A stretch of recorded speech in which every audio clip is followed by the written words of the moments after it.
ഫെബ്രുവരി 8-ന് കളിക്കളത്തിൽ ചോര വാർന്ന് വീണ് പുറത്തേക്ക് പോകുന്നു.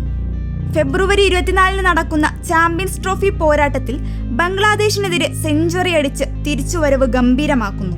കളിക്കളത്തിലെ യഥാർത്ഥ പോരാളിയുടെ കരുത്ത് തെളിയിക്കുകയാണ് Rachin Ravindra. I just wanna stay bad, stay mad, chip on my shoulder cause they treat me like an outcast.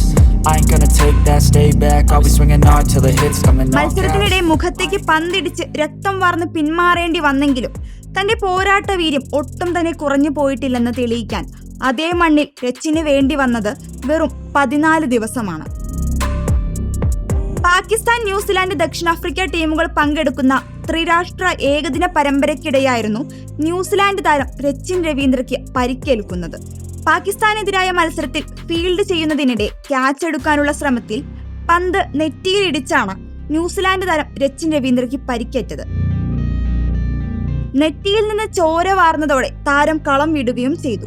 പിന്നാലെ ചാമ്പ്യൻസ് ട്രോഫിയിൽ പാകിസ്ഥാനെതിരായ ആദ്യ വിജയം ന്യൂസിലാൻഡിനൊപ്പം ആഘോഷിക്കാൻ രച്ചിന് സാധിച്ചില്ല. ചാമ്പ്യൻസ് ട്രോഫിയിലെ ഉദ്ഘാടന മത്സരം പരിക്കുമൂലം രച്ചിന് നഷ്ടമായിരുന്നു.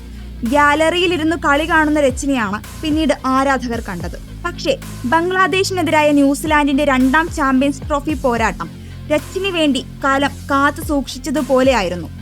വെടിക്കെട്ട് സെഞ്ചുറി അടിച്ച് കിവിപ്പടയെ വിജയത്തിലേക്കും അവിടുന്ന് സെമി ഫൈനലിലേക്കും രച്ചിൻ നയിച്ചു. 105 പന്തിൽ 112 റൺസാണ് രച്ചിന്റെ ബാറ്റിൽ നിന്ന് പിറന്നത്. 12 ബൗണ്ടറിയും 1 സിക്സും ഉൾപ്പെടെ ഗംഭീര ഇന്നിംഗ്സ്.